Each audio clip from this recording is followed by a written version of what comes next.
Praise the Lord. நீதிமொழிகளின் புஸ்தகம் 30ஆம் அதிகாரம் 11ஆம் வசனம்.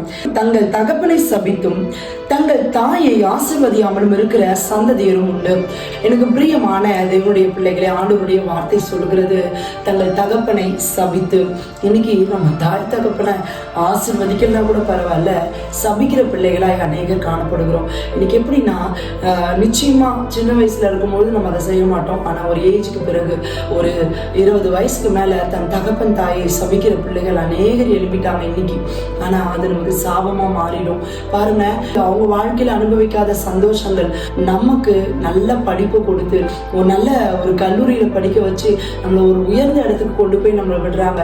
ஆனா அப்படிப்பட்ட தாய் தகப்பன் நம்ம அழகா நம்மளை கொண்டு வந்து ஒரு நிலையில விட்ட உடனே அவர்கள் நமக்கு செய்த எல்லா நன்மைகளையும் நம்ம மறந்துட்டு நம்ம உயர்ந்த இடத்துக்கு போனோடனே நிறைய பேர் தாய் தகப்பனை விட்டுட்டு தூர தேசத்திற்கு, தூர இடங்களுக்கு போகிறதை பார்க்கிறோம். பாருங்க, அதுதான் வேதம் சொல்லுகிறது, தாயை ஆசீர்வதிக்காத சந்ததியும் உண்டு. நிச்சயமா கர்த்தருடைய பிள்ளைகளை நான் சொல்றேன், நம் தாய் தகப்பன் நமக்கு செய்த நன்மைகளை ஒரு நாளும் மறக்காம அவர்கள் செய்த நன்மைக்கு தக்கதாய் நம்ம திரும்பவும் அவர்கள் பலன் குறுகும் பொழுது நம்ம அவர்களை ஆசீர்வதித்து அவர்களை நம் பட்சத்துல வைத்துக் கொள்ளணும். எவ்வளவு அன்பா நம்ம அவங்களை நேசிக்கிறோமோ நிச்சயமாய் கர்த்தரும் நம்ம அதிகமாய் நம்மை நேசிப்பார்.